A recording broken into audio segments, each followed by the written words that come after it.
Hello, mainstreamers and cinephiles and everybody in between. I'm Bryant. And I'm Caitlyn. And Operation Silver Screen is a go. Hello, welcome to Operation Silver Screen. This cinema-related operation has been created to clear our desks from stacks of open cases. What are these cases? Well, even being the film lovers that we are, Caitlyn and I have a huge backlog of must-see films that we still need to experience.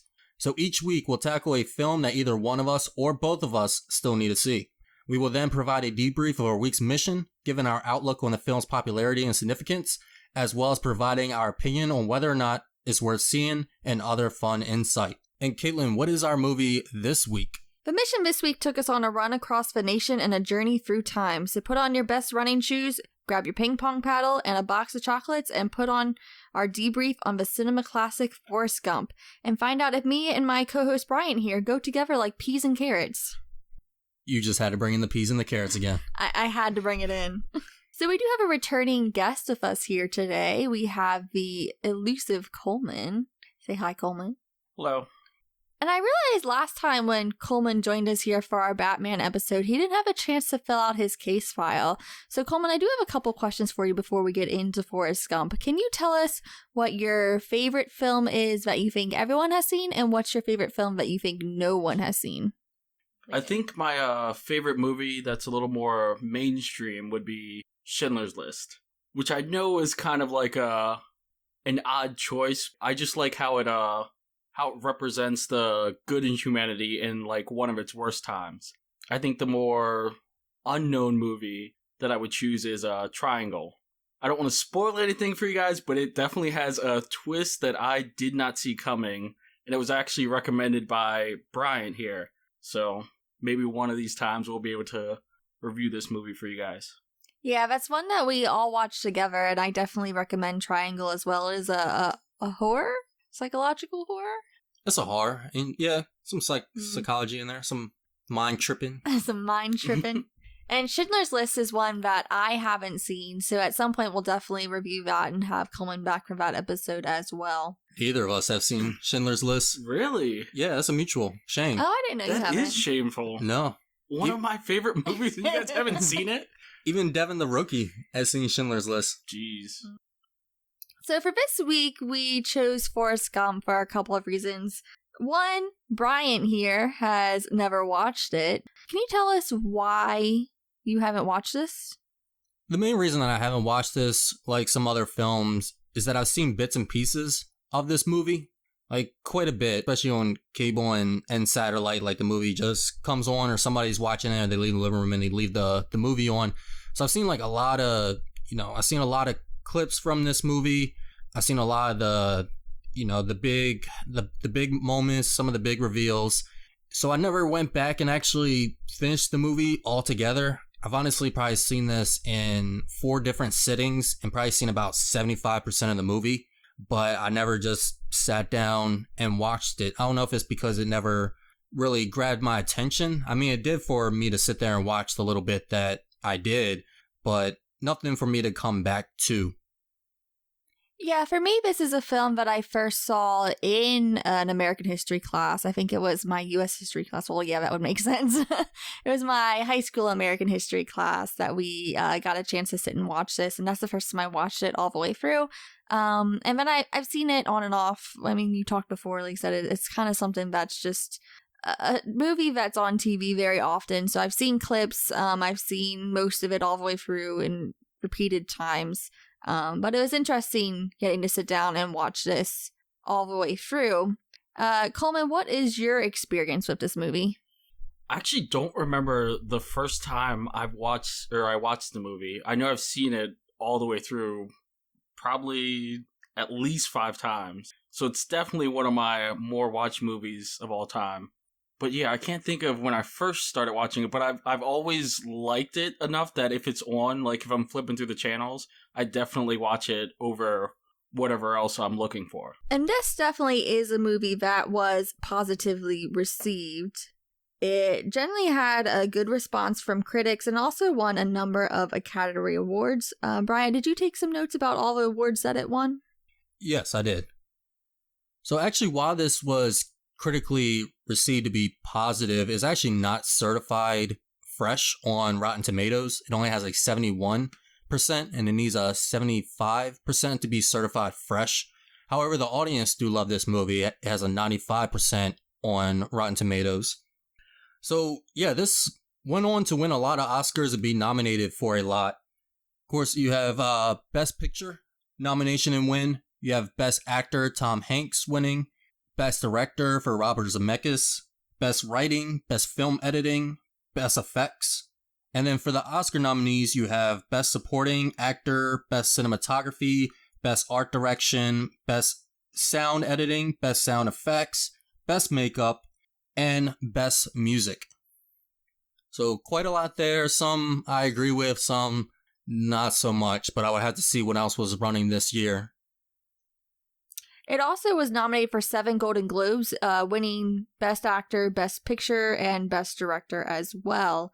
And I will say that this was also in December 2011. It was selected for preservation in the Library of Congress's National Film Registry, which I think the last film we saw for this was Top Gun. Is that right? Yes. So there's definitely a lot of awards for this movie. And I will say that the other big one that came out this year was The Shawshank Redemption. For the AFI?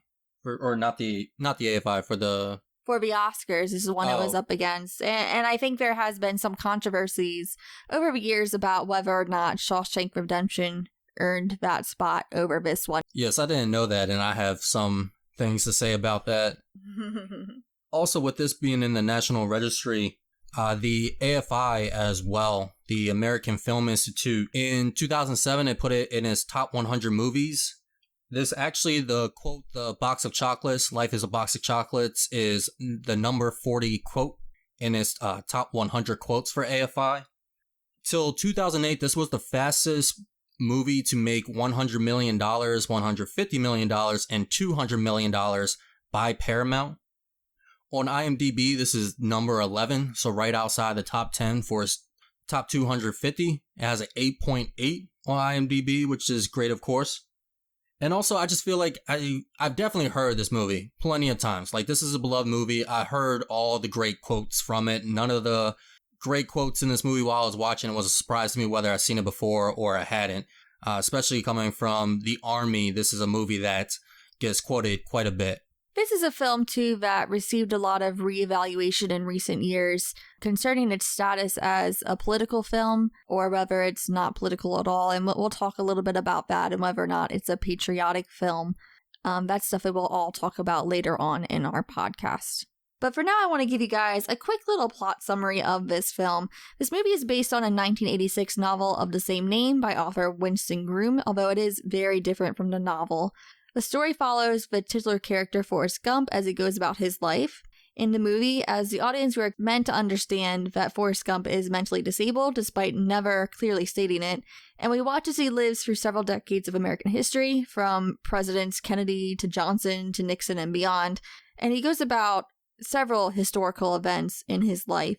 And while stumbling through history, there is one thing that Forrest can't get off his mind, and that's his childhood sweetheart, Jenny. So we kind of see their back and forth in this film as well. So before we get into our opinions on this film, I do want to mention that this first part of our debrief will be spoiler-free as we talk about our overall thoughts on this film. But as we move into the classified part of the mission, there will be some spoilers on the story, but we'll be sure to give you a warning when we get to that part. But let's go ahead and get into our opinions on this film. So Coleman, you're our guest of honor. Let's hear from you first. I'm kind of curious what you thought about this film with this new viewing. We just got done watching this together, actually, and I think it gave us maybe a different perspective of when we first watched it. Do you think that your feelings have changed on it? What do you think about this film? You know, I don't think my feelings have changed from when I first viewed this film. It is the same sort of film that I remember seeing when I first saw it. Not that I remember when I first saw it. In the past, when I've seen this film, it's always been the same for me. It's very, like, sentimental, very nostalgic, sort of. So, no, there's not very many new emotions, I would say, that came with this viewing today. I think for me, seeing it this time and seeing it all the way through, I think I actually had a better liking to this film. Like I said, the first time I watched this was in a classroom setting, which isn't really the best setting. for watching a movie like this. And then I think over the years, just seeing it so much on TV, I think when you see a movie on like primetime television, like daytime television, it kind of loses its appeal. I think there's a lot of movies like this that just, you get the idea that they're not good movies if they're on during the daytime. I don't know if that makes sense. Do you guys have that feeling at all? Seeing it in a classroom setting, I could see that being a bit different. I don't know about daytime, nighttime for me if that would change, but the setting can change things for me. Yeah, I mean, I think that like a lot of the movies that are shown repeatedly on television tend to be not the best movies. So I think I kind of lumped it in with that. A lot of the like mid-budget like action movies I think tend to get like those daytime TV slots. But of course you were talking about like this newer generation, you know, a lot of us don't have cable anymore. So it's not so much you stumble upon a show anymore. So maybe that would go away. Maybe my perception of these films would be different. Yes, and it's not even so much the stumbling upon. It's like stumbling upon the middle of it, because you can go on Netflix and just be like, hey, what's this? And then you click it on and it starts from the beginning. Or you walk into the room with somebody and they're watching and they start it from the beginning, or you walk out and you know that you can start it later. But, you know, for those who didn't know back in the day, you sometimes didn't have that option. Like, yeah, you could record it on a VHS tape, but if you missed the beginning, it's not getting recorded. So sometimes you just watch it from there and then you hope to catch the beginning another day. So do you guys miss that sort of feeling? That sort of like stumbling in and seeing something good like you didn't expect, rather than going in and like finding something that you actually want? I think I miss it for television shows. I think I found a couple good series that way when they were like doing their marathons on television. But for movies, I don't really miss it. I feel like when movies were on cable, it was usually like when you're stay at home sick when you're a kid and there's nothing on and you just kind of stumble across a movie and you kind of feel miserable, but you're like, this is on, I guess I'll watch it. I don't know. I really don't have a good feeling, I guess, for those kind of stumbling on when it comes to movies. Yes, for movies, no, I don't. I think as a kid, it was cool. Like as a kid, just something coming on, because I wasn't invested. I wasn't invested in anything. You know, yeah, that short attention span. You're like, hey, what's this? Like, what I'm watching right now is cool. I don't need to know what happened before. And honestly, I probably don't even need to make it to the end. I'm just happy that there's something interesting on TV. But now that I'm older and I'm more concerned with the entire plot and the entire story, I want to know, I want to know it from the beginning to the very end. So Bryant, now that you've managed to watch this all the way through, how has your feelings changed, having just gone from seeing clips and known the quotes to now seeing the whole entire picture? Oh no, I still feel like I saw most of the movie before, and now it's just kind of, like you said, I see the whole picture. I see how everything kind of connects. Because it isn't like I saw a little bit of the 15 minutes and then I was seeing bits and pieces of chronological orders. Now I was seeing things back and forth, but seeing it all play out together, I don't think I really got a new feeling out of it. I think it's still, because the way it transitions from one event to the next. He literally runs from one place to the next. And I think with this character, with him being simple-minded, he is kind of one note. So how you see him in the beginning isn't so much different than when you see him at the end. So that character, seeing him develop and going through some emotional turmoil, is not really different if you stick with him the entire time or you see him from the beginning, I feel. But I still enjoy the movie. I understand why people like this movie. Like, I really do. And I think even when I saw the bits and pieces, like, I saw why people liked Forrest Gump, the movie, and the character. Like, much like the character in the movie, everybody loves him, because he's just, he's a simple-minded individual, but he's just interesting to watch. He's just a lovable character.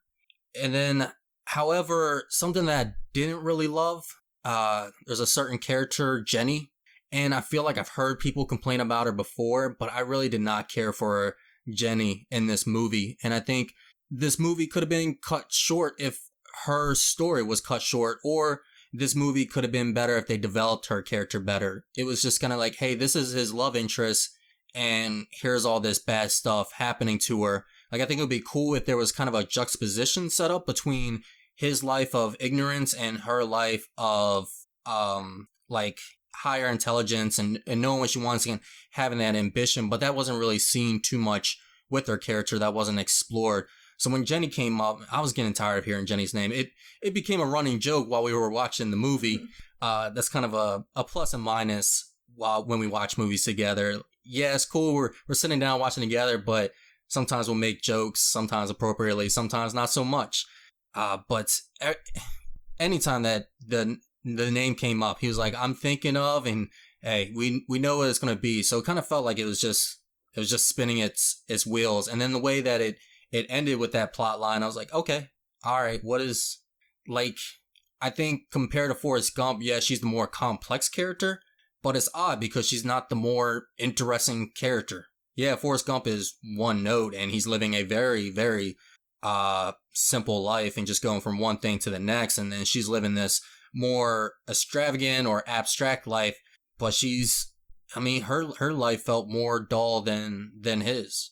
Like hers is that typical female going through strife in life. Like, don't make your head to me, Coleman. I'm not the one that make these movies and make these typical female characters. Like she, even from the beginning, like she has an abusive past, and then she goes and she gets exploited, and then she turns to drugs, and then she gets in with bad crowds, or a mix up of bad crowds. I just felt that it was very typical in contrast to Forrest Gump. Though the cast with Forrest Gump's story, I did like. Bubba was cool. I really liked Lieutenant Dan. Lieutenant Dan had the most emotional moments in this movie. I think, honestly, if you gave him more scenes, it gave Jenny less scenes, I would have found this to be even a better movie. So again, I enjoyed most of this, but I would say probably about a third of this, not so much. But again, I see why this is an American classic. I can see why people see this patriotically. It's a good movie. It took me a minute to get used to his voice. I'll admit, I don't know. I even asked you guys in the beginning, I was like, I don't know what points I'm supposed to laugh and what points I'm not. Because he is a disabled character, so you don't want to laugh at that. But then the movie would set him up with jokes, and you just have to wonder. But I think it finally finds a point, and I mean, I don't think that I'm going to be going to hell for laughing at the things that I did, but who knows? Coleman, I feel like you know. Well, I know, but I was told not to tell you, so. Understandable. I actually liked Jenny more this time around with viewing. I think I had more sympathy for her than I did the first time I watched it. And I understand her experience more, and I think it's interesting that kind of self-destructive behavior that it shows for her. I just kind of wish it had gone a little bit more into it. And I got tired of the repetition with her character. She definitely was, her arc was very, very much repetitive. And so I think that kind of gets tiresome for the audience. I think that's partly why people don't like her so much. I do think some of it might be a little bit misogynistic, but I can understand why people don't really like her storyline. But the way her story ends, I agree, also just wasn't very well handled, I will say. And we won't go into that right now. We'll go into that more during our spoiler section. Coleman, what did you think about these characters? I agree with Bryant that I really did enjoy Lieutenant Dan every single time. I do enjoy Forrest Gump.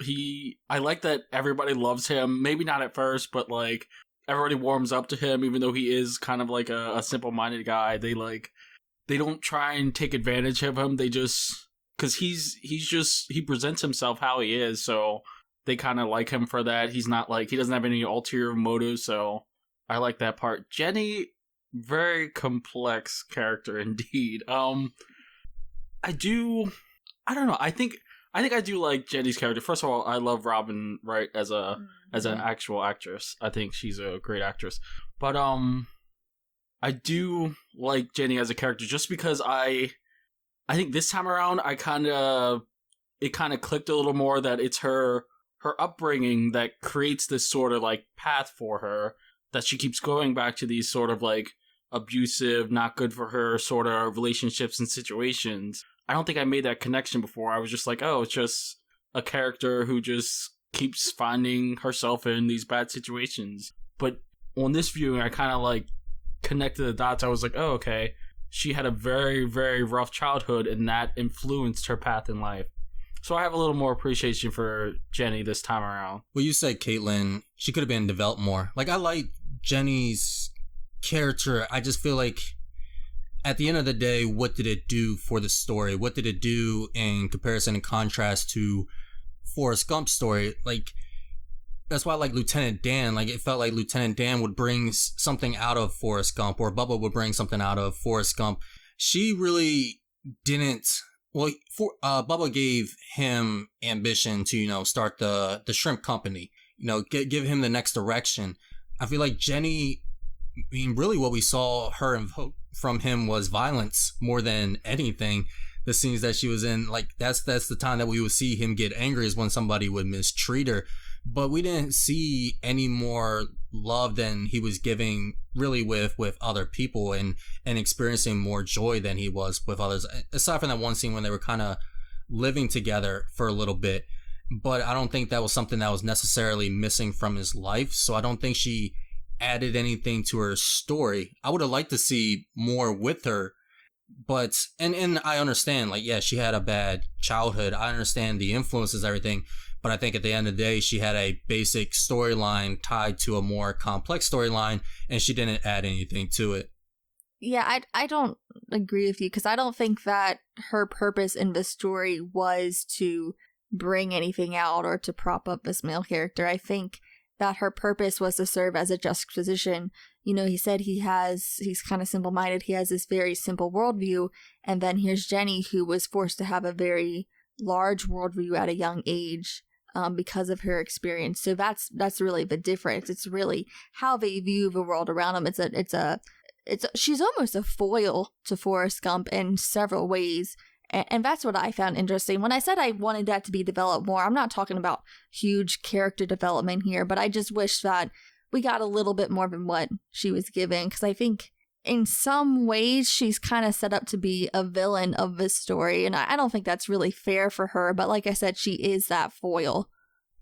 Yeah, well, whether it's to set him up, but like I said before, it's all together. Like, she doesn't give, I don't think she's developed to the point that she does give juxtaposition. Like what I said about her, it doesn't show her being more of an intelligent or ambitious individual than him, and then that's why her life is a mess. I don't see her story doing any compliments to his story, the titular character. Yeah, I don't think the juxtaposition you're wanting is the one that I saw personally. No, because the one you saw is the one that I wanted, and I think was there. No, I'm not talking about her being smart or cunning or ambitious or anything like that. What is the juxtaposition that you saw? Again. It's their worldview. You said that he was simple-minded. His worldview was very simple. It was the values that he was given from his mom, and he kind of stuck with that. He ran when he wanted to run, and that was what he did. Her worldview was, from a young age, very different. Hers was forced to be very wide. She got to see the ugly part of the world at a very young age, so her worldview was very different from his. It was not simple. It was forced to be very wide, and the way she accepted the world around her was completely different than the way that Forrest accepted his world. It has nothing to do with intelligence. Okay. Then I can see what you're saying as well. Whether it's the background, it's the intelligence, it's the personality, I just think her story was very simple and didn't complement it. I didn't see her story being developed to where it provided anything to his. It was just like, hey, here's this B plot. That's what it felt like to me. It felt like a B plot that went nowhere. I will say I do agree that I really liked Lieutenant Dan in this story. I do agree that he was a good character. There really isn't any character that I really dislike. I'm kind of iffy about his mama, though. I liked his mom. His mom did everything for him. Like, she told him, like, don't let anybody treat you like you're stupid or different. Like, she explained things to him, like he said, in ways he could understand. She got him into school in a very interesting way. So I think she was a good mom to him. I feel like I was kind of confused why she named her son after a clan leader, but at the same time, I think she was trying to give a lesson. Yeah, that was very awkwardly explained. She was like, yeah, clan, and then, like, I named them Fords because you never know, like, what you're gonna get in life, or something like that. I don't know. Yeah, I'm starting to notice that, yeah, thinking about her mom, honestly, yeah, I really don't, huh? Yeah. What did I say? Her mom. Her mom, his mom, aren't we all one? One big family. Yeah, his, her. No, I think with all the characters, I don't think this movie is strong with the characters. That's probably why I like Lieutenant Dan so much, because I think he's the only complex character. I think he's the only really developed one. Everybody else has their own kind of, like I said, ABC plot. I think this movie is more of a set piece film. It's more of about, it's just from this point in his life to the next point in his life, but I don't think there's any real development. This is almost like a odd slice of life film to me, and that's how I saw it with the characters. Maybe after a second watch, maybe like you said, Comey, you kind of started inferring some things, and maybe I'll look deeper into it, but I didn't see it with the characters. I think the characters are very shallow in this movie. Okay, so I do have to disagree with Brian on one point, but also bring up something Caitlyn said about Jenny being seen as a villain. I think that's an accurate, like, sort of description of her in a way, like how Forrest was just in love with her from the beginning and wanted to marry her, he wanted to be with her, he just kept coming back to her, and she was like, no, I can't, like, I don't want you, or like, I know you don't want me. I think the fact that, like, she didn't experience that sort of loving environment like Forrest did when he was a kid kind of contributes to that, but also I think that as far as the B plots, I think part of Forrest's journey was, like, getting Jenny and Lieutenant Dan to a better place than they were at, and I think he accomplished that. I think that was part of Forrest's sort of story, getting Jenny to be a more loving, caring person, and getting Lieutenant Dan not to be so angry all the time, I guess. Yeah. I think another reason why these characters might seem flat to you and something that you might not be considering is that this is, it's a frame narrative. Everything that we're seeing on this screen is largely from the point of view of Forrest himself.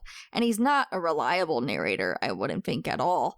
The screen gives us some hints as to what's going on outside of his narration, but at the same time, we're still stuck in his point of view.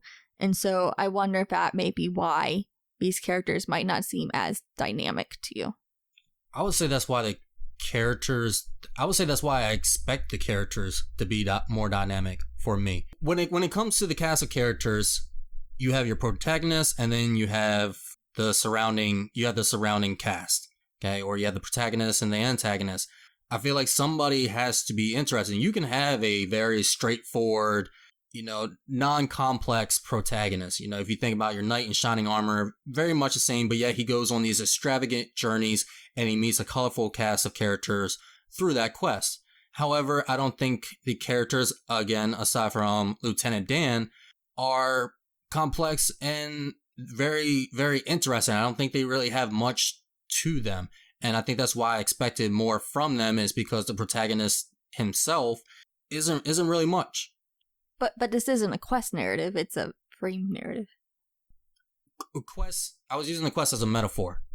Yeah, but your metaphor was a quest narrative. I wasn't talking about it as a narrative. Okay, so take out the word quest. All right. A knight who is going through life, going from one... But this isn't a knight going through life. It's a knight telling his story about how he went through life. All right, I'll drop the metaphor and make it... I'll just make it black and white. Somebody's going to get the metaphor, some aren't. The character is not interesting, so I expect the other characters to be interesting, and they're not interesting, and Lieutenant Dan is the only interesting character I found. I found everybody else to be shallowed and undeveloped. So you didn't find Forrest to be interesting either? I found him, I did say before, he's interesting and it is heartwarming, but I don't feel him to be abstract, complex, for him to really have any development, internal strife. For much of the film, he's one note. He goes through like a couple troubles of identity, but that's it. I don't see much else with his character, so I expected more from the others. I think his character has a climax for me, but I don't want to talk about it yet, so we'll bring that up in the spoiler section. But I think his characterization, I think, is very prominent for me because of that moment. So we'll be sure to come back to that. Coleman, do you have anything you want to say more about the characters? I do actually kind of agree with what Bryant was saying as far as Forrest and being kind of one note. I disagree, though, that the other characters are kind of flat or, like, shallow. I think Forrest's one note, like, performance, so to speak, brings out more of their character, more of their development than maybe Bryant was able to see. But I do agree with that. Forrest is kind of like a one note character up until a couple points. I did notice a few things where, like, certain scenes I was like, oh, okay, there he is. There's, like, a little more complexity to him, a little more emotion than we had experienced before. Yeah, I mean, I don't wholly disagree with you, Bryant, but I think that you have to be careful when you're writing characterization in this kind of narrative because you don't want to break that narration. Like I said, Forrest Gump is not a reliable narrator. And you want to make sure you don't kind of break that. But anytime you have a frame narrative, which is a narrative within a narrative, typically you have an unreliable narrative because we're all human. We're not going to have the same point of view as an omniscient narrator who sees everything, knows everything. And I think that you have more room for dynamic side characters when you have an omniscient narrator because you don't have that limited point of view. What do you guys think about this frame narrative structure moving away from the characters? As a frame narrative, I think he is a reliable narrator. There's no such thing as a reliable narrator because every narrator is human. It's always going to be an unreliable narrator because we're forced to see it through that person's point of view. And since as a human, we don't know everything, the only reliable narrator in storytelling is the omniscient narrator. And even then they can be unreliable. But typically when you're talking about frame narrator, it's always going to be unreliable because they don't know everything. And they don't know the thoughts and feelings of those around them. But could you say that some narrators are more reliable than others? Like, think about, compared to Joker and Big Fish, their narrations, like, you really can't trust, like, that's actually what happened. But here, with Forrest Gump explaining the story, somebody even calls him out and says that he was kind of being, exaggerating his story, and then he shows proof that, no, this was me with my corporation.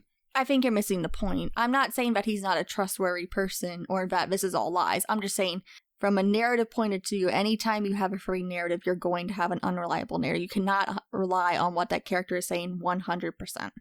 Well, I'm saying you can trust some narrators more than others. Potentially, but I'm just saying in conventions and literature conventions, storytelling conventions, that is an unreliable narrator by definition. I'm not saying he's reliable. I'm just saying he's more reliable than other unreliable narrators. I mean, but how do you know? How do you know, though, that everything that he's saying and everything that he's saying that everyone else is feeling and doing is 100% true? You don't. You can't.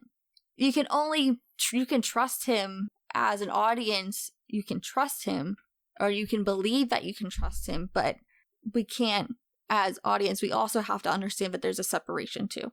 Yes, but with things like Joker and Big Fish, like Big Fish, he tells the whole story and it's all magical and fantastical, and then you find out near the end that, oh wait, he was just very much exaggerating certain details about people. These people did exist, but not to this level. When you think about Joker and they do the whole Fight Club thing, it was like, well, these people were never actually really there when the story reveals it.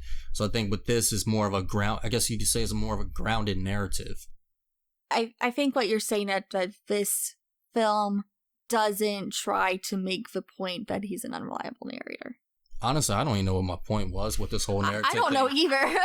I just said the one word, reliable, and then you fault me on reliable. I don't know. The frame narrative was, I don't know. It's just like any other frame narrative, honestly. There's nothing really too much with it aside from his having a unique voice that took me a minute to get used to.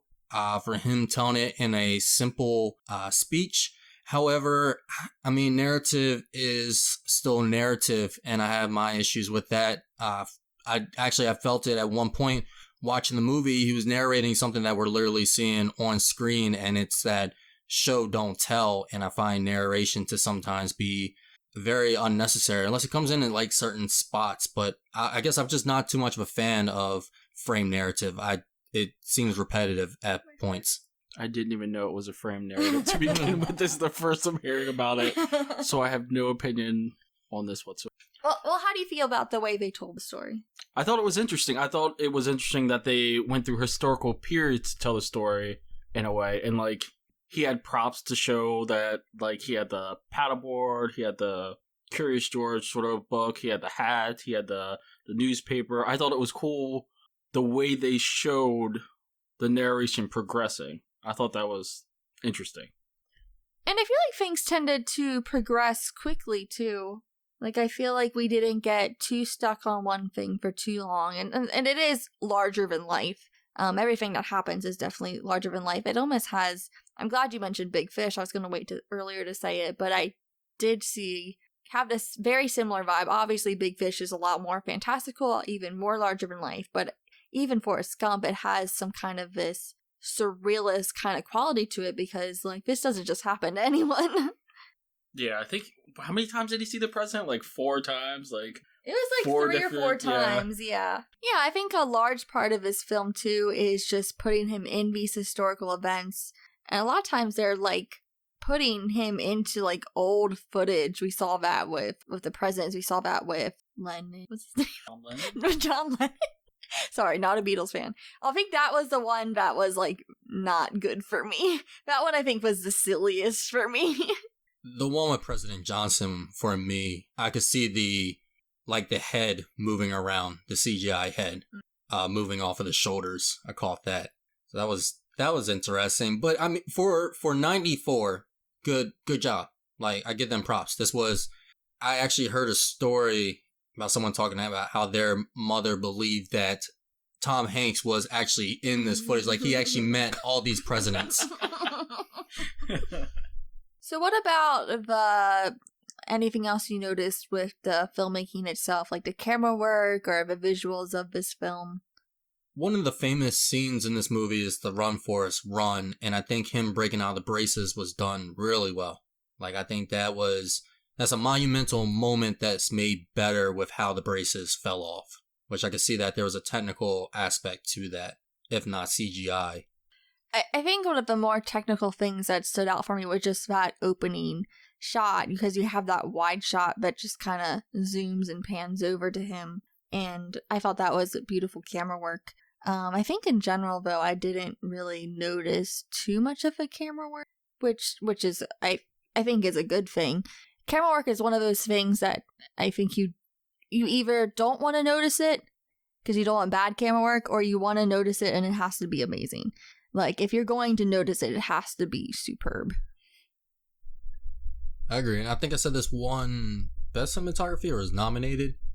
I think when anything at least wins Best Cinematography, it should be noticed. Like, you notice how good the cinematography is. Because I think once a year, at least, there's a film that you notice how great the cinematography is. And for this, it was, yeah, like you said, it was unnoticeable. Because they did a good job with it.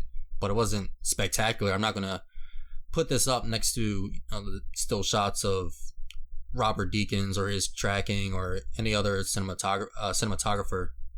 Yeah, I think the composition was well done. I do think it had some good composition. I mean, the lighting was pretty basic, I guess. But yeah, I don't think that the cinematography was anything too spectacular, but I feel like it worked for the film that we were watching. So I think some of the film editing was a bit off for me. So I'd like to see like what else it was compared to that year. But there were shots when he was running from something and they would change the camera angles and the distance would be totally different. Or like something that was about to catch up to him wasn't actually there. And of course, film editing, unless it's completely jarring, it's almost a nitpick. It's kind of like the Jurassic Park, things appear close in the mirror and it's right up there, but then you turn the camera and he's nowhere close. So it's not something I want to like hold against the film. Are you talking about when they were chasing him with the truck? Because I think I noticed that too. Yes. Chasing with the truck and a couple of the football scenes.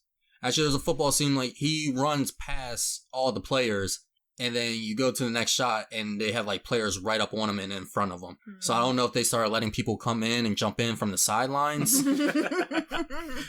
Maybe at that point. So let's talk a little bit about the influence this film had. Did you find anything in your research, Brian or Coleman?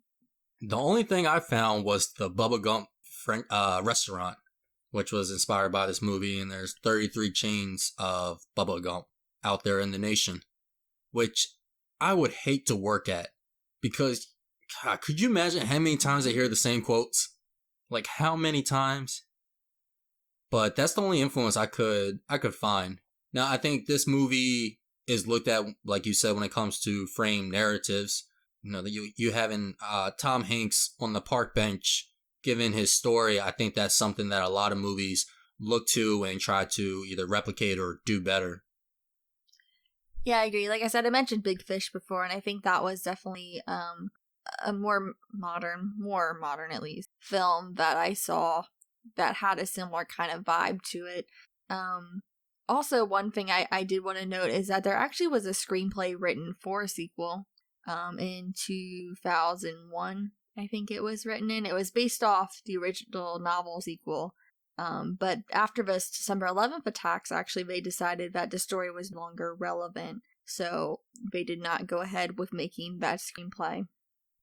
Which was disappointing, because I was talking to Coleman earlier. They screwed over the author of this book. He was supposed to, they gave him his $350,000. They promised him a fixed fee for the movie, but they were supposed to give him 3% of this, what this movie made in the box office, which it made $350 million. They then got with their accountants, and they said that after production and marketing, they did not make any money. So they were like, we can't give you 3% of zero, which is completely false. No way you make $350 million and you lost it all in production and marketing for a movie that you can clearly see cost $50 million. Maybe you can say that you tossed in another 25 mil, but no way that you spent what they spend on blockbusters for this film here, which again, there's nothing wrong with it. So they went to court and they settled it out. They bought the rights to his sequel for his book for like a seven-figure paycheck. They didn't disclose how much, but something $1+ million, and he was going to earn a percent for the box office of the sequel, but the sequel was never made. So great job, Paramount, once again. Always screwing over, what was it, Godfather. They try to screw over. Yeah. They try to screw over Francis Ford Coppola. And Top Gun, they had some issues with Top Gun as well. Dang it, Paramount. But they did bring us Maverick this year. So. Yeah, do you think we'll see Forrest Gump 2? Why you guys say things like that? Because that is totally possible. It's very possible. Especially how many incidents we've had throughout the years. Like, if you just want to completely remake it, if you want to go in for the easy cash grab and have Forrest Gump Jr. go through the decades of the 2000 and 2010s, you could easily do it. There were some monumental moments there. I'd love to know what they meant by, like, no longer relevant after the September 11th attack. I'm confused why a Forrest Gump sequel would, like, be irrelevant in that sort of situation. I would think that it would be because if he was doing the 60s and the 70s, then Forrest Gump Jr., who I would guess the sequel is based around, the next few decades they would do are the 80s and 90s. And then maybe they try to do the 2000s, predicting what would happen, but nobody knew that 9/11 was going to happen, hopefully. And yeah, they just couldn't do it. Or maybe, I don't know, 9/11 shook up so many things in the entertainment world. Maybe there was something that they were going to try to go for. Maybe they were going to try to do something a little bit more controversial, and they didn't want to do that, especially when you had the first being seen as a patriotic movie. You don't want to make something that goes against that. Yeah, looking up, it kind of just seems that with that tragedy, they just kind of felt like they said it was meaningless. So I think there was definitely, since there was more of a negative, more tragic view of America at the time, I just think it's something they didn't want to go through. And I know that part of the film would be the revelation that Forrest Jr. had AIDS. So it definitely seemed like a film that maybe should not have been made. Fair. That's very fair, yeah. Okay. Yeah, the AIDS epidemic was I mean, it is still having its effect, but yeah, the whole AIDS epidemic and movement was prominent during the 90s when Clinton left out of the office, not so much.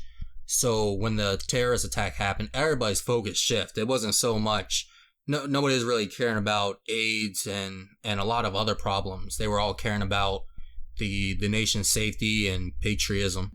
So maybe 9/11 wasn't an inside job, but it was actually conducted by Paramount so that they don't have to pay the author. Oh gosh. I think maybe they did spend all that money on like production and stuff. They had to build that, time machine to get Tom Hanks back there to get in all those videos so that your friend's mom could see him. Speaking of the AIDS epidemic, one of the criticism it gets in more modern view is that it kind of treats AIDS kind of lightly. It doesn't really mention it by name, and it kind of just puts it in the background, and it doesn't really give it its highlight, I guess you can say, or it doesn't go into the severity of that it was at that time. Yes, they hint at how the AIDS were transferred in this. I won't go into too much detail how, but it's not what people were thinking at the time conventionally. So that was interesting. But I think I see the modern criticism for this movie, not just being with how they handle AIDS, but how they handle a lot of things. This movie doesn't say a lot of things during a lot of points that it comes throughout history. I mean, even during the point where he's giving a speech outside of DC during the Vietnam War, the microphone literally cuts out and you don't hear what was said from his character. But, and we talked about this during Videodrome, I don't think that was the purpose of the movie. So I'm not going to blame the movie for not wanting to say anything about it. I would rather you be true and be focused on the story that you're trying to tell instead of saying something more about something you may not know about or something that you don't necessarily want to or unable to properly convey. Would that, I don't know if it would, but would that relate to, like, Forrest Gump not being the best narrator? Because, I mean, he's the one that's labeling these things. He just says, she's sick, and, like, my mom has a cancer, and, like, he could have said in his narration what he said in the Vietnam speech, but he decided not to. Like, yeah, it's a movie, but he could be saying these things to the person sitting next to him that he's narrating with. Same with sort of like Jenny's childhood abuse growing up. Like, they never label it. They just say, like, well, at least Forrest says her dad just liked to, like, touch them, and, like, he was a very loving man. He liked to touch them and stuff like that. He never, like, specifically says what's happening. So I think that could be sort of Forrest's issue, so to speak. Well, Coleman, you see, with fixed narratives, the narrator is unreliable. So you really I'm sorry, did you say Caitlyn? It was like, is that Caitlyn speaking? No, I can see that because things didn't really seem to register with Forrest Gump. Like, the whole people wanting, the black people wanting to get into the same school that he was in. Yes, the black people.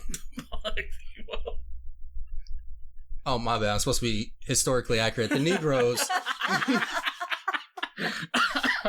I would like that to be.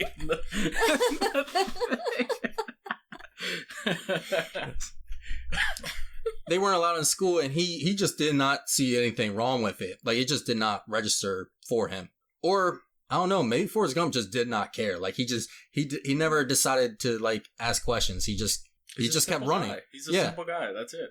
Yeah, it was just like, hey, yeah, something happened with her. I'm not sure, but I want to take off in this direction. Whatever. But no, I think it is because I think one thing this movie kind of portrays is ignorance is bliss.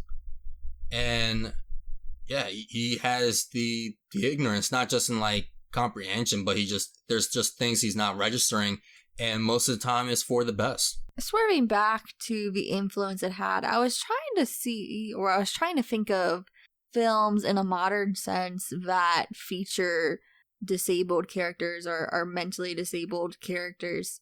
as their leads, and I just was struggling to think of any.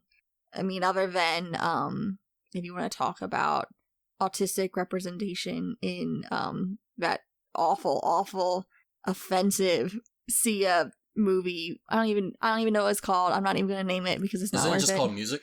It might be, but I know I wasn't gonna name it because it's shit. But yeah, like I'm just struggling to think of any movie. I think after movies such as Rain Man brought in a lot of controversy. There's something relating between Rain Man and this movie between the studios. I forget what it is, but that brought in some controversy. And then movies such as Radio with Cuba Gooding Jr. brought in controversy with these with these actors going ahead and attempting to portray the disabled to win an Oscar. Mm-hmm. And I don't even know if I want to quote it, but Tropic Thunder has a very good line. I was just thinking of that movie when this whole influence thing, I'm sorry. Yeah, Tropic Thunder has a really good line about it. Everybody knows that line. American Dad actually has a good skit of Roger the Alien trying to win an Oscar, and he makes this video about it. If you guys haven't seen it, remind me to show you after the show. It's great. But I would say, actually, the most modern one I can remember, aside from the Sia one, that was completely horrible, was The Theory of Everything with Eddie Redmayne playing Stephen Hawking. Mental disabilities. No, I don't see that. Show Mr. Robot was we. Oh, did it mention that? I actually have never seen it. I've only read about it before, and it said, like, I know he had, like, major social anxiety, but I'm pretty sure it said he was, like, on the spectrum, so to speak. But again, I've never seen it, but it is a critically acclaimed, highly praised gem. That's true, and I guess there's Community as well with Abed. But I wouldn't say he's a protagonist, but I think I'm talking about strictly movies. I do think we get a little bit more on television now that you mention it. But yeah, and when I talk about movies, I'm definitely not talking about the more exploitive kind of overly sentimental stories. I don't feel that. I mean, obviously I cannot speak for that community at all. But I don't know that this was trying to exploit his disability in Forrest Gump. Not in the same way as Rain Man Radio. No, I don't think so. Because I also think his disability was never really an obstacle. Like, it was never the plot of the movie was him trying to get over this disability, like him trying to be a better person. Like, he did have this disability, and it was something that was it was a weight on him, and he had to learn to move forward with it. But the movie was never trying to say, like, this is him trying to recover, him practicing, him trying to become smarter or more intelligent or more comprehensive. It was just, hey, this is how he is and this is how he's moving through life. Though, to bring up, I do know two movies. One, Joker. Joker, he's definitely, I don't like the movie either, and I don't think it's a good representation. But it is a movie where he is clearly disabled mentally, or he has a mental illness. And then the other one, I would say, I don't know, I guess you can see it as being it'll be physical. I mean, speech impairment would be a physical disability. King's Speech, yeah. But there was a movie, that movie, that's what I'm talking about with him. He's trying to overcome his disability. Mm-hmm. So, and here, I don't think it was done to give his character a quirk that some actors try to give him. Mm-hmm. I don't think it was to bring out, like, a greater performance. I think this is how the character was, and, like, this is the reason that he was this way is how he was able to get from one point to another. So his disability doesn't even really seem like a disability in this movie, because it's what makes him great. I agree with what you said, Brian, and I think I do think that's part of, like, how his mom raised him, sort of like the stupid is as stupid does. Like, she recognized that he was probably going to have difficulties in life, but she instilled in him that, like, sort of like, as long as he was trying to do the right thing, trying to do good things, like just running or whatever he was doing, that he would be all right, and he was. I don't think his sort of mental capacity sort of impeded him in life as much as it would have if he had grown up in a different environment. Do you have anything else you want to say about the influence and the significance? We'll say the significance of this just being another movie to make Tom Hanks known for like just being that probably like the most beloved celebrity probably out there, I feel like. But I think this movie, Toy Story, Big, it really made this actor just this. It's hard to see him outside of a beloved role. Like, it's hard to see him as a villain, though. He's played it a couple of times, and I think in Elvis he isn't the best of people. He's in Elvis. Yeah, the one that just came out. I was like, what? Not as Elvis. Yeah, that's what I was thinking. I was like, when did he play Elvis? What other villains did he play? Or like, what villains has he? He was the villain in, I don't think it was Philadelphia. It's some gangster movie. Definitely not. He was not the villain in Philadelphia. There's a gangster movie that he's in. But he's the antagonist in Catch Me If You Can. Granted, he's the good guy, but he's the antagonist. Yeah. I know what gangster you're talking about, but I don't know what to... Yeah. That guy. Yeah. Oh, interesting. But it's sort of like the Denzel effect as well. People had a hard time realizing that Denzel was the bad guy in Training Day till like near the end when it first came out. Because everybody's like, hey, it's Denzel, man. We all love Denzel. He's like, man, he has a reason for doing this. He's a hard cop with a heart of love. And like, oh no, man, he's the villain of this story. So I think that is, because I think Tom Hanks is one of the biggest celebrities out there. We talked about it before with somebody saying like, hey, Tom Hanks is my favorite actor. It's it's an easy pick. It's not, it's kind of a basic pick. I think I have a little bit of a confession. I think he's a little overrated. I don't know. I've never really understood the Tom Hanks passion. I haven't seen a lot of his movies, and I think for a lot of roles that he plays, I think he sometimes plays the same character. I think he is, I can see why you say he's overrated. I may not say that he's overrated, but I'm not going to argue that when you say he is overrated. I think, like I say, he's kind of a basic pick for a lot of people, but I think he just has this face of just like, he's like the face of a beloved actor. I feel like he's like the older generation's Mark Ruffalo, and I don't understand Mark Ruffalo either. Mark Ruffalo? Where did you get that from? Wouldn't that just be this generation's Mark Ruffalo? Wait, no. Like, aren't they the same generation? Ruffalo anything in any generation, what? And like, I don't know, I feel like Tom Hanks, I think of like, oh, my grandma really loved him. Mark Ruffalo's like, oh, my mom really loved him. Who loves Mark Ruffalo? I mean, yeah, he's... I don't know, I always hear, oh, Mark Ruffalo, Really? Mark Ruffalo, yeah. I never hear that. I feel like our generation will probably like Mark Ruffalo more, and I'm not just talking about Avengers, but I feel like he has had more movies in our generation. Maybe it is our think, like, generation. Leonardo I don't know. I DiCaprio just think would he's be kind of the- bland. I don't think Tom Hanks is as bland as Mark Ruffalo. Yeah, that's what I'm like. But like that kind he's of a little like bland. same with like Paul Rudd. Like everyone loves Paul Rudd I too. do like Paul Rudd. I mean, Not for his, like, funny I don't movies. dislike Paul Rudd, but I feel like there's a lot of love, but I feel like I'm not fully getting. I think with Tom Hanks and the whole, like, being overrated thing, I think, what was it? It was like the Simpsons movie, and it was just like Tom Hanks appeared. There was like the government lost all their credibility, so they're borrowing some of mine. I think that's part of his thing. Like, he's a credible actor. Like, if he's in a film, it's gonna be most likely a decent film. He's gonna put on a decent performance. Maybe that's why I think he's a more reliable, unreliable narrator, because he's Tom Hanks. I'm like, I can trust what Tom Hanks says. You can trust Tom He's Hanks. been in a lot of like dud rom-coms. Like, wasn't Larry Crown like a thing in? What is that? Everybody's got duds, I don't know especially what that dud is. rom-coms. Who doesn't have? I have a dud rom-com. What's it? Do you? You're not gonna You wanna find tell it. us? I don't even know what that movie is, Keelan, so that doesn't Yeah. count. If I don't know what it is, and it's Tom I think Hanks, Julia Roberts is in it. ugh, not a fan. I think Meryl Streep is overrated. Oh hell yeah! Yeah, so I see where you're coming from. For me, I don't think that with Tom Hanks, but Meryl Streep, yeah. I always confuse her with somebody else. Judi Dench, No, I don't Emma know who Thompson? that is. old woman number 4.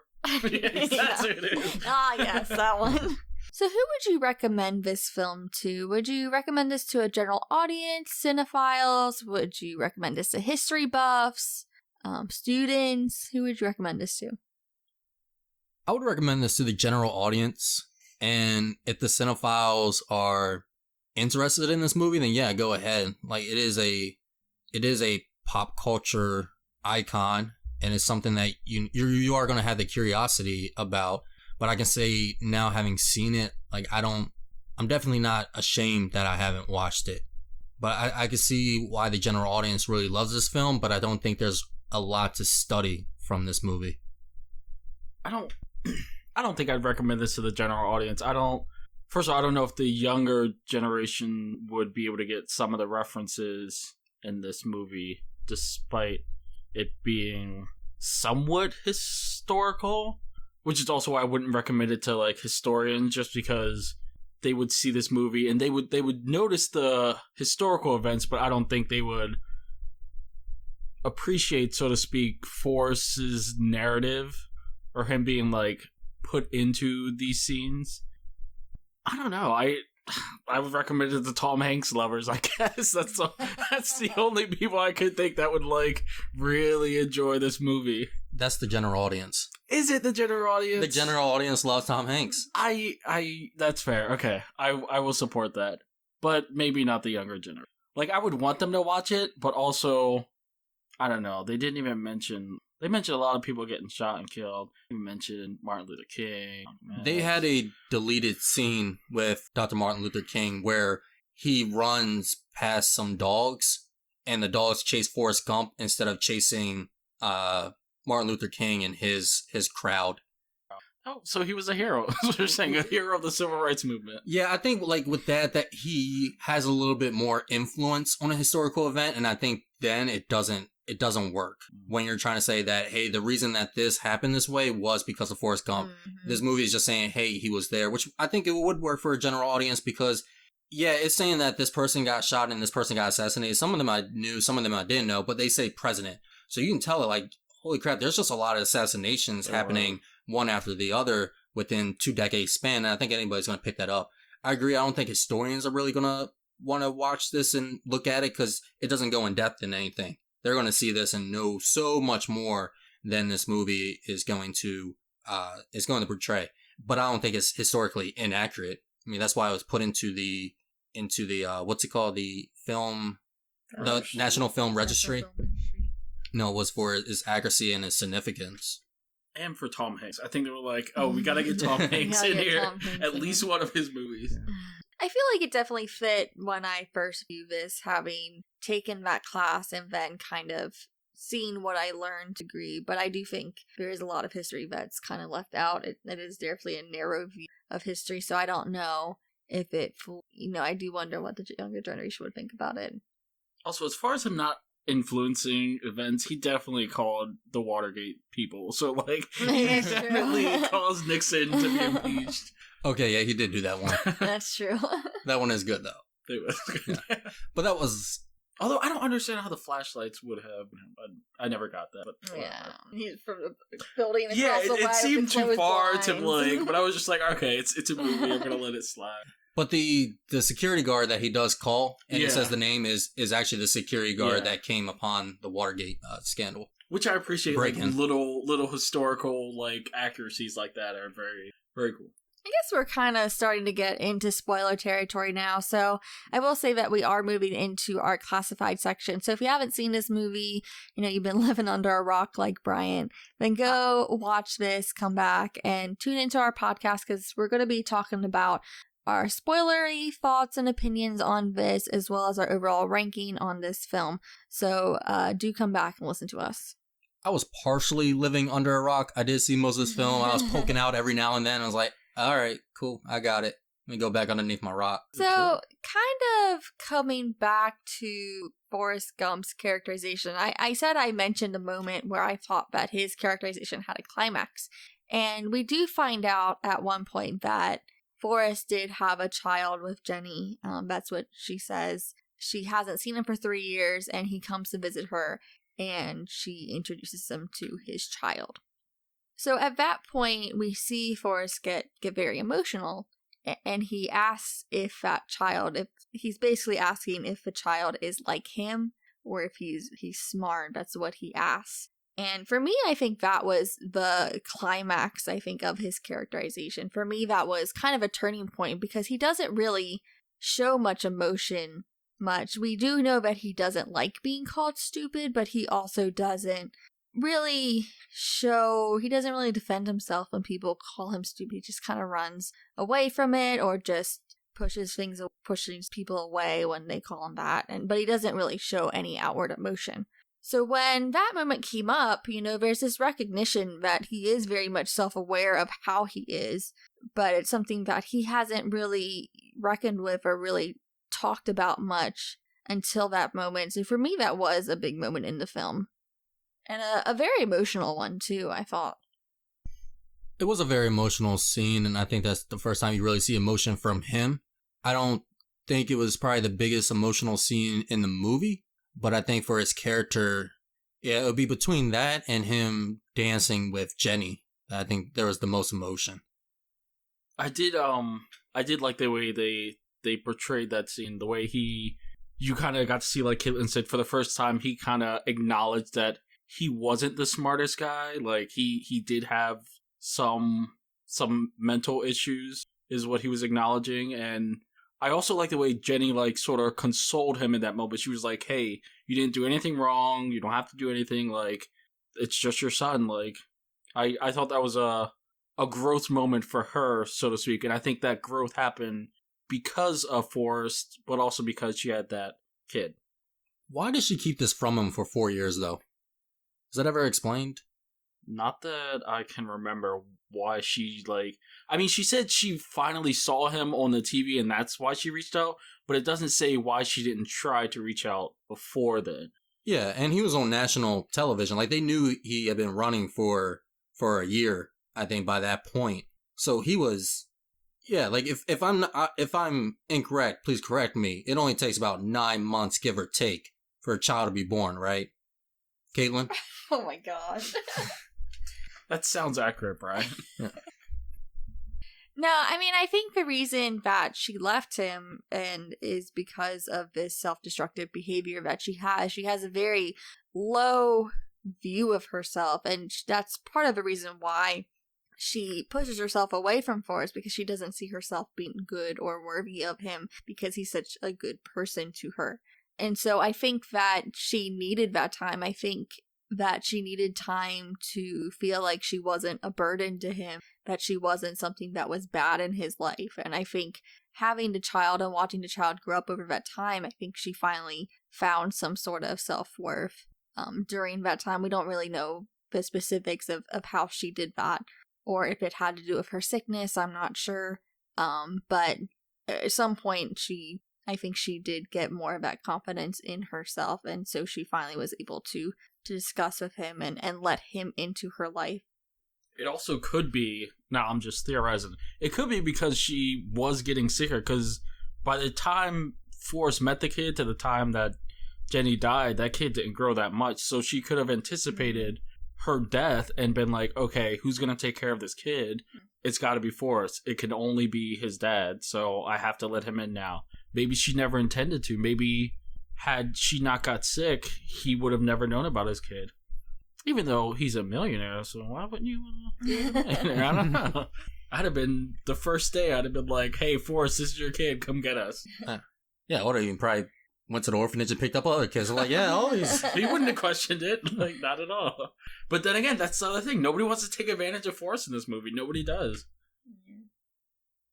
No, aside from the bullies. Well, I don't think they're taking advantage of him. I think they're just picking on him. Or training him. Maybe they were sent by his mom to get his legs work. Maybe. Still don't understand why they got those bikes. That was the other thing. The scene where he, like, zooms and there's dust behind him. I've never noticed that before. I thought that was a very funny scene.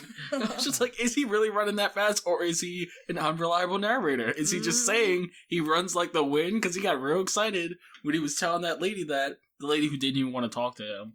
Rude. I keep speaking. So, Brian, what was the most emotional moment then that you thought? Because you said that there was another moment. Well, it had to be with the most emotional character there was, and it's Lieutenant Dan. Sorry, I love Lieutenant Dan in this, and I think the most emotional scene here was when when the one woman asked if Forrest was stupid, and he blew up on her and told her not to call him stupid. And I think that showed multiple sides. I think that showed him being vulnerable to his own disability, but also caring for Forrest Gump at the same time. Yeah, I also really, really liked that scene as well. Yeah, and when Forrest is just like, yeah, Lieutenant Dan doesn't want to be called a cripple, just like I don't want to be called stupid, just like Lieutenant Dan doesn't want to be called a cripple, or something like that. He said.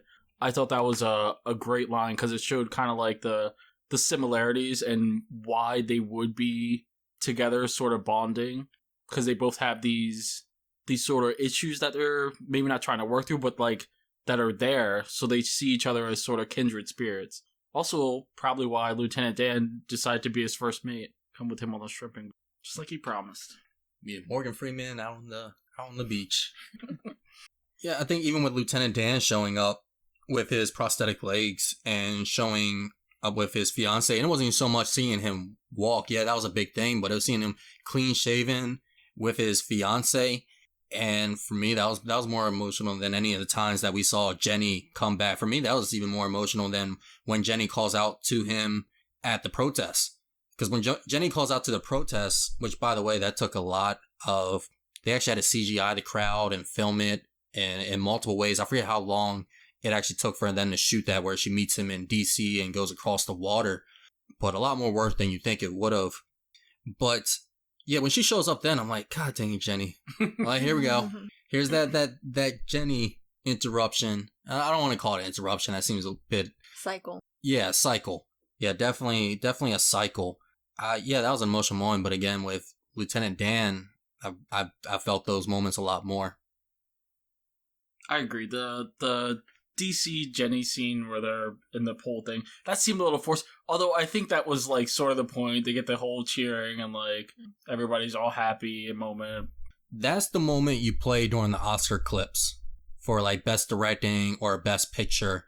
Her going out and calling out Forrest, and then him running through the crowd to her in the water shot in front of the famous American monument. While he's in uniform and she's in her hippie. Yeah, it's perfect. Yeah, it's the combining of two worlds. Yeah. It's like Robert Zemeckis was behind the camera, tear coming down his eyes. Like, nailed it.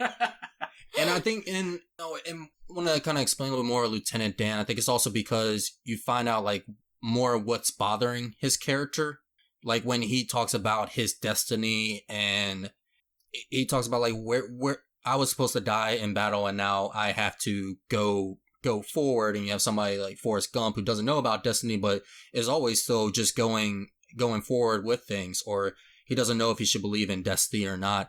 But I think seeing like having that character talk about what's going on in his head, I don't think Jenny really talks too much about what's going on with her. Like, I think if she talked a little bit more about the abuse or why she was being this way, she just told Forrest Gump to just stay away. And I get it.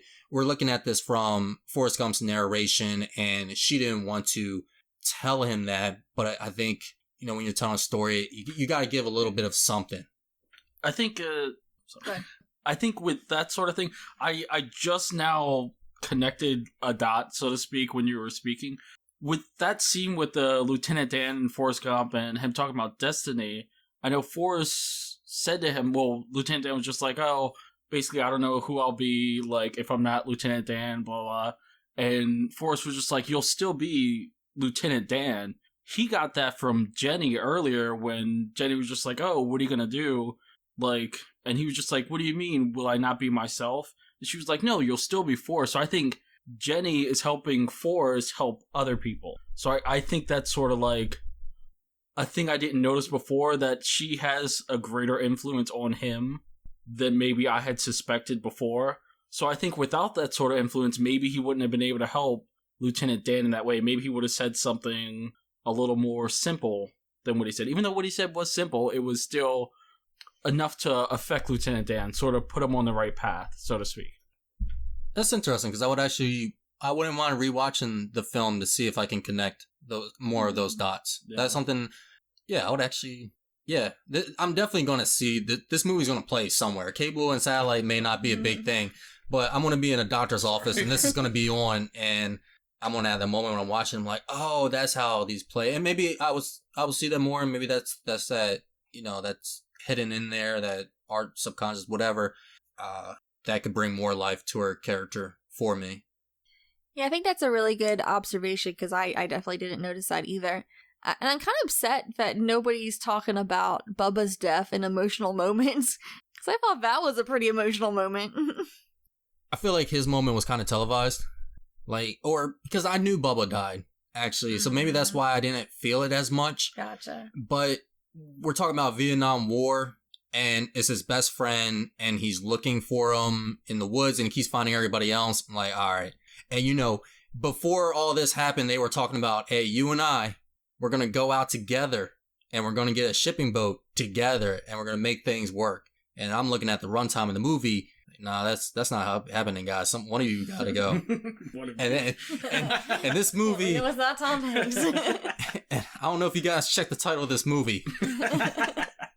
I think for me, the reason it wasn't like I didn't register it as emotional because I was very annoyed that he kept saying stuff about shrimp. Like, that's one of the most annoying parts of the movie. So when he died, it wasn't as emotional. I was just like, oh, okay, just a formerly annoying character died. So I didn't have that emotional attachment that I guess I should have, which is why I didn't mention it. Yeah, I definitely think it was predictable, but I think it was just like how he referred to Bubba, like his best. I forget how exactly he worded it. Best good friend. Yeah, his best good friend, and I don't know the way he worded it. I think it pulled at my heartstrings a little bit more. Yeah, the only thing to kind of make it more predictable, if he pulled out his wallet, he's like, "Yeah, this is my coconut shrimp right here. This is my fried shrimp." So I have a question for you guys. Do you feel that this film is a political film or a patriotic film in any way? I think it's neither. I don't know about the screenwriter's intention or the novel's intention, but I think this uses the setting of America, but it doesn't really have... Your narrator's not giving an opinion. He actually barely is registering what's going on with the nation. So I don't think that there's any commentary. It's just, they're just throwing out facts. They say, hey, this president was almost assassinated at this date. The Black Panthers were active at this time, but they're not giving any hint to what is right or what is wrong. It's just very much focused on Forrest Gump and him going throughout. I can see how people will pull patriotism from this, you know, kind of seeing Forrest Gump as an exemplary patriot, exemplary American citizen, but I don't think the movie was written as a way to portray that. I don't think this movie is patriotic in any way, really. But I do think it has some, maybe political, like, shots it takes as far as, like, some of the military scenes when he's like, for some reason, I was really good at being in the military, and he's just a simple guy, and it's like saying only simple guys, that's Bryant, are good in the military. And I kind of chuckled at this, you know, just like, wow, that's kind of a shot to the military. It's true to a certain extent. Definitely for, especially your lower, when you're going through basic training, yeah, if you don't think about it, you're golden. The moment you start thinking about things and start asking questions in basic training, things start to get complicated. But yeah, I did like that jab. Like, he was an exemplary soldier because he didn't think. And I saw some criticism with this movie, you know, now through the modern lens, that this movie kind of conveys that or states that the best way to rise up in America is to be ignorant and to be obedient.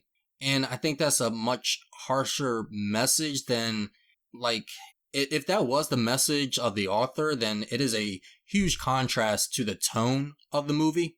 I can see, like, how you'll pull that out, but I just don't believe, like, I don't believe that was the message. I don't see anything in there that was significant to that point. I see how you got it. I just don't see anything significant to it. Yeah, I really didn't get that at all, and I think that's kind of a disservice to Forrest Gump and to those with disability to say that they're ignorant necessarily. But one more modern view I saw is that this is actually more of a conservative movie because, you know, it kind of slides past, you know, like the Black Panther movement. It slides past, like the anti-Vietnam sentiment and the AIDS epidemic. It kind of slides past that. It kind of shoehorns that into Jenny's story. And then at the end of the story, the whole point is to just go back to to old-fashioned values, just simple living, Alabama, nuclear family. And so I can kind of see where this film might be a little bit more conservative leaning. I can see why it would appeal more to the conservative, more to the right side because of those family traditions. But I don't think always family traditions equals conservatism. I think conservatisms love family tradition, but I think that you can love family tradition and not be a conservative. So again, I think it's like I see like how you can get to that conclusion. I don't know if that was the intention of the story. Because yeah, they slide past a lot of things, but also they slide past a lot of other things that were going on during those times, like especially with Nixon. There were a lot of things that they could have portrayed as being good, but wasn't emphasized in this movie. I just think like Forrest Gump, it was a simple movie. But I can see how people are pulling things from it, but that's just not the way that I saw it. Yeah, I agree. I don't know, but I know that it was the intent. But I think it kind of goes back to, do you view Jenny as a villainous character? And I think some might say yes. And if you view her story, her involvement with the Black Panthers, her involvement with this anti-war stuff as villainous, then yes, you're going to take it more as a more conservative leaning view. But I don't know that was necessarily the intention. I could definitely see the conservative, like, how they would view it, like you guys have said, especially with, like, brushing past the certain things and, like, the way she got, AIDS, like, drug use and stuff like that, bad, blah, blah. Also, it's not too political. I'd like to say that I think conservatives like to think that they are, like, family values, but let's be honest. They're not who I would go to for family values. You cut that part out if you want, Bryant. No, I'll leave it in there. I think it goes both ways, and I think you can just you just look at religion as well. I have a religion, but I think that some people use religion and they say that this is how I run my life and this is the values that I have. But we see like them pick and choose, and even looking at the Bible, we see how many times the Bible people infer and pick things from that, using it to combat things that they believe are wrong. The Bible, that, as we know, like, especially if you read it, that's sometimes not the message that the Bible is trying to portray. Just like this movie, you can take this movie and you can show it to your kid and be like, hey, see what happens when you get mixed up in those protests against the government, when you get mixed up with those minorities, when you go out and you do drugs. This is what happens to you. You play naked with a guitar and you jump off a ledge and you get AIDS and you die. Yeah, that's a fair portrayal of how it could go down in sort of like more conservative circles. Yeah, and also it's just like how you probably need to also look at this for its time as well, because some things just don't age too well. You look at some of the things that kind of promoted rape culture. It wasn't the creator's intention to promote rape culture. You look at 16 Candles, that they were just trying to make, or any joke. A lot of jokes don't age too well. They were just making a joke at that time.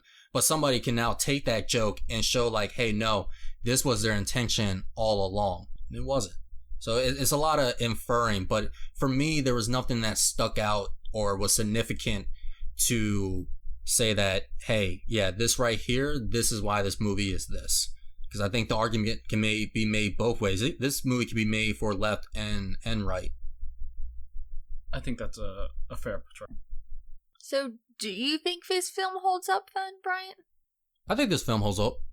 I don't, like I said, it doesn't go too deep into anything. It makes a point that can be taken the wrong way. Not saying that you should, not saying that the only way to keep a property timely is by not being outspoken with it or being emphasizing certain points, but it helps this movie. It has we probably said the word simple as many times as this movie said Jenny and Forrest Gump, but it has a simple plot, and at the end of the day, you have a beloved character you have a disability that's not being exploitive, and you have an indifferent view on America as he's going through. I'll say that's the best. It's indifferent.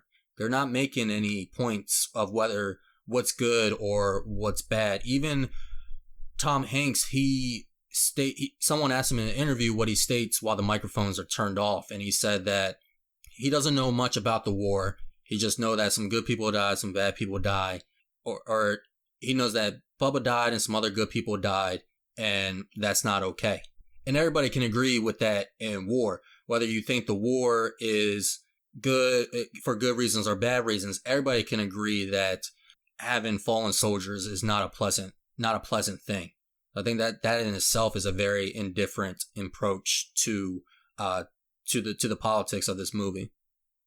I do think this, I agree with Brian. I do think this movie holds up nowadays. I know there are some movies I watch where I'm like, oof, definitely doesn't fly nowadays.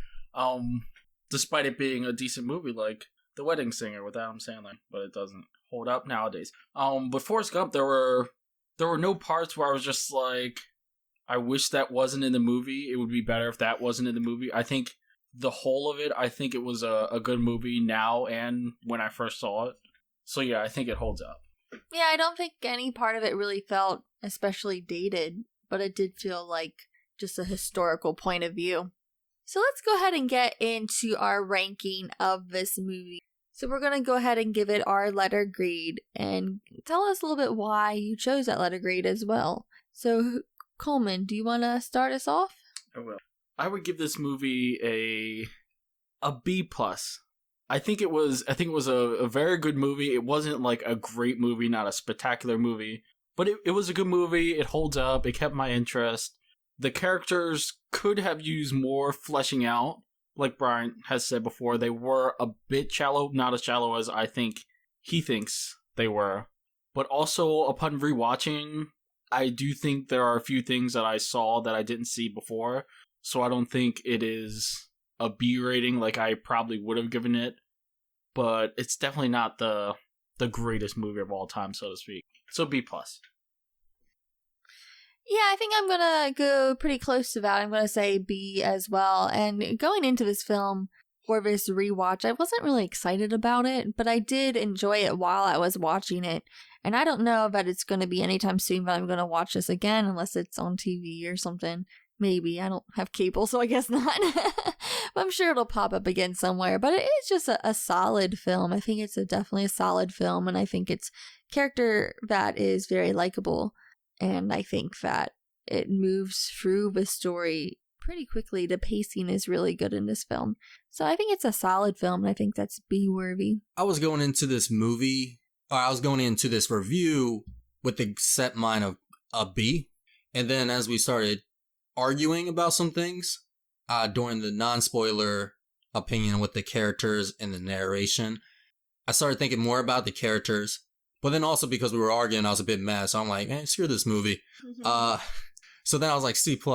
But calming down, having a rational mind, but still looking at it with, because I did have some negativities with this movie. I don't think this is a perfect film.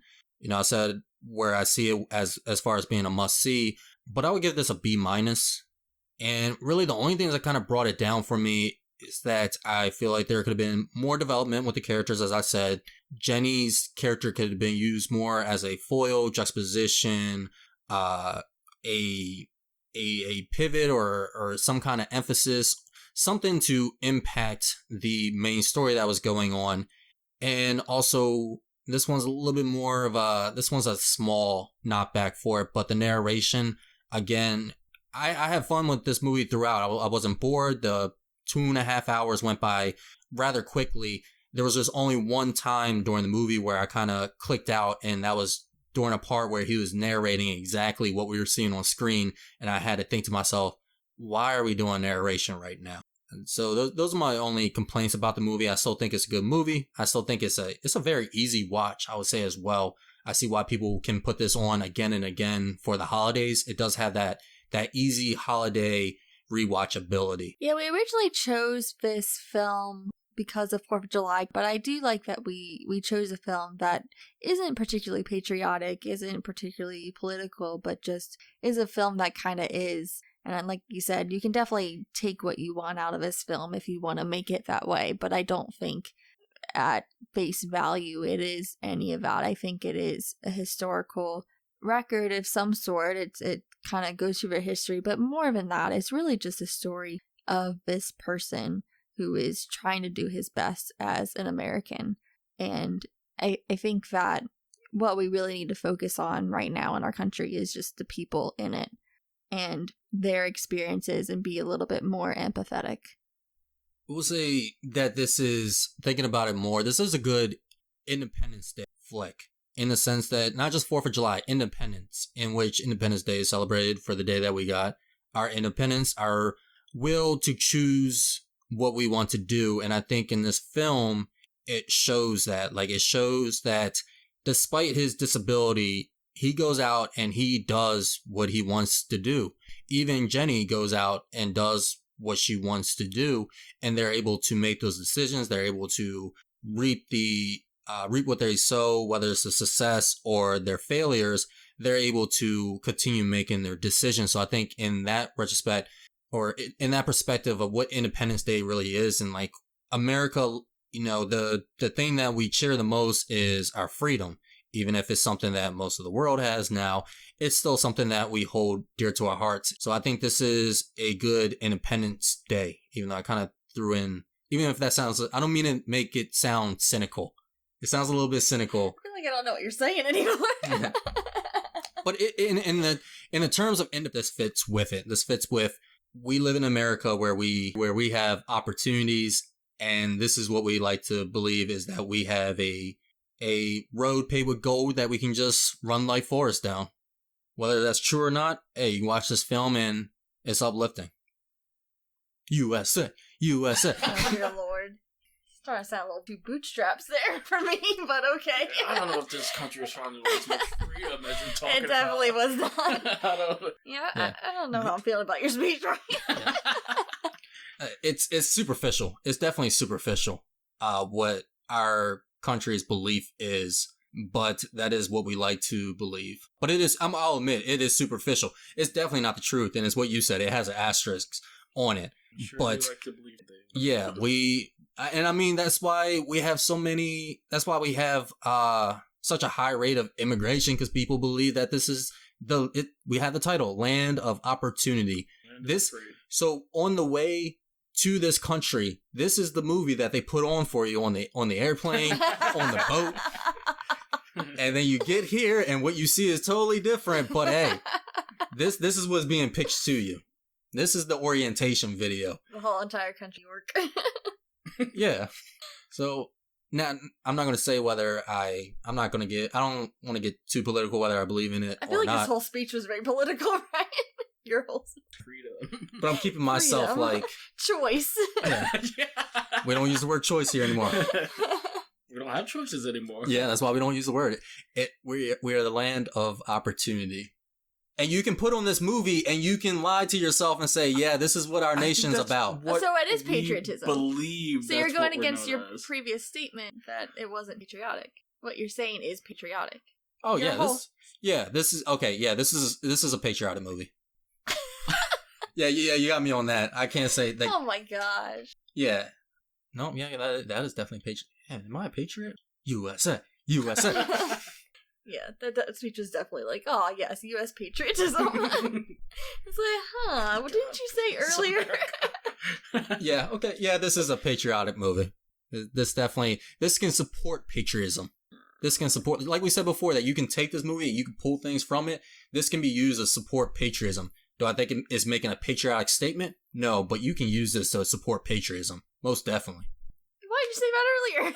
Because I had to go through the whole thing. I'm like thinking, and you guys are coming back with some thoughts, and that's how conversations and discussions work. Yeah, I don't know what I got. See, I didn't get that. So I think it is how you interpret. Well, that's why I'm saying you have to pull that. You got to reach a little bit. That's why I'm saying you can put this movie on for Independence Day. Mm-hmm. You had that opportunity. I think this is a good movie about what America believes itself to be. That's what I'm saying. That's what I'm saying. Okay. It's I don't think it's superficial. what America is, but what we believe, or what certain people believe America is. Some of us know. I didn't get that either. Like, I didn't get the whole, like, Forrest is using his bootstraps kind of mentality. I can see because he just stumbled into things. It wasn't like he was actively trying to do things. It's kind of like... But would he be able to do that in another country? I mean, with his luck, yeah. Yeah, it wasn't very lucky guy.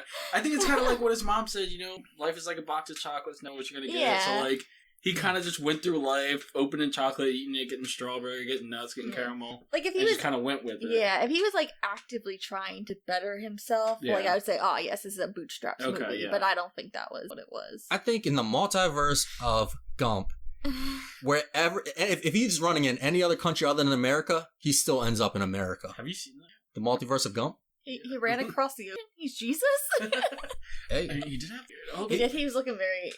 White Jesus. White Jesus. What to say? I don't know. Like, not actual Jesus. The trick of running across water is to never stop, and he doesn't stop. He just keeps running. Do you have any final comments, Coleman? I did like the bus driver. I love the bus driver. The one who didn't age?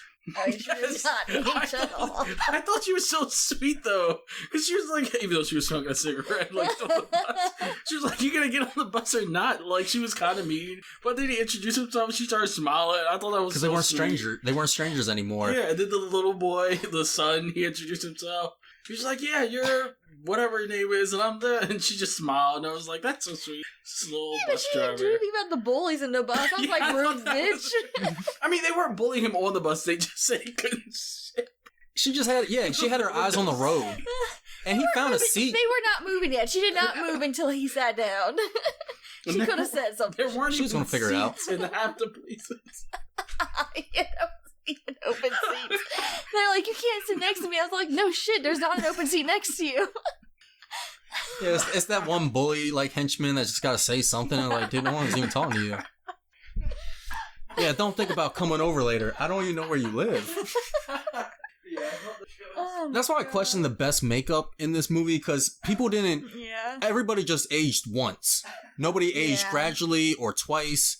If they went from kid to adult, that's all they did. Well, they, like, gave her the mom hair at the end. I was about to say, with Jenny, they gave her different hair. Like, if they were to do it now, they would have gave her bangs in the beginning. Yeah.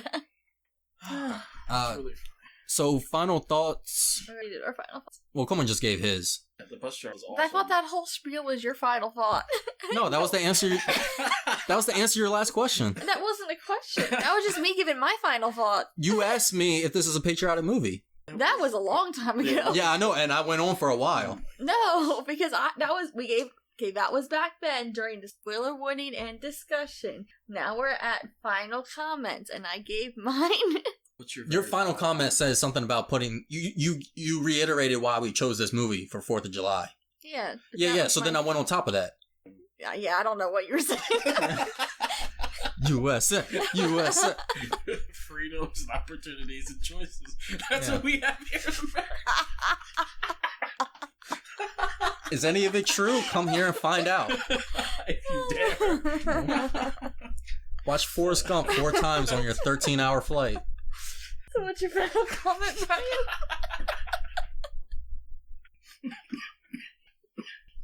What Coleman? You killed him.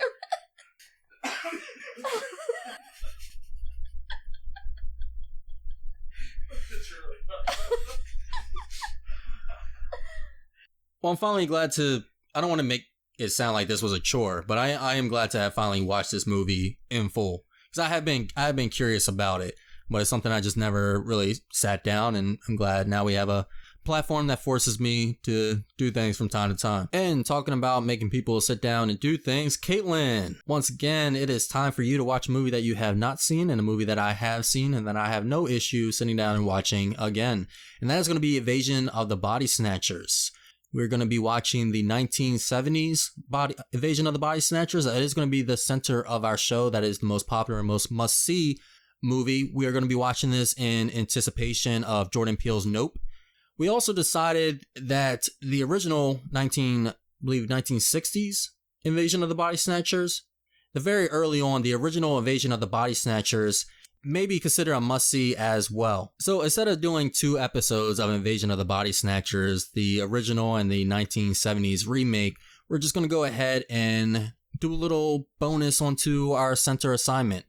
So make sure to go ahead, watch both films, watch one film, do what you need to do, and come back and join us at HQ for Invasion of the Body Snatchers. And in the meantime, if you want to connect with us on social media, we're on Facebook at Operation Silver Screen, Instagram and Twitter, it's Op Silver Screen, but Facebook's is Operation Silver Screen. If you also want to find us on our personal letterboxes to see what we're watching throughout the week, you can find Bryant at Swag Seal, that's capital S, and Mime at Coffee Spoon Kate, that's Coffee Spoon CAIT. And I want to thank the elusive Coleman for joining us once again. So you want to say goodbye to our listeners, Coleman? I'll see you guys next time. Probably not too soon. Don't try and find me. Yes, make sure to check us out on the social medias because we do post up more than just announcements for our shows. We also go ahead and post movie suggestions from time to time. We also go ahead and post up what I'm watching for my movie night Thursdays. Also, once we start doing listener requests, we'll go ahead and post our recommendations up on Instagram as well. So even more reason to be following us. Until the next time, guys, I'm Caitlyn. And I'm Bryant. See you.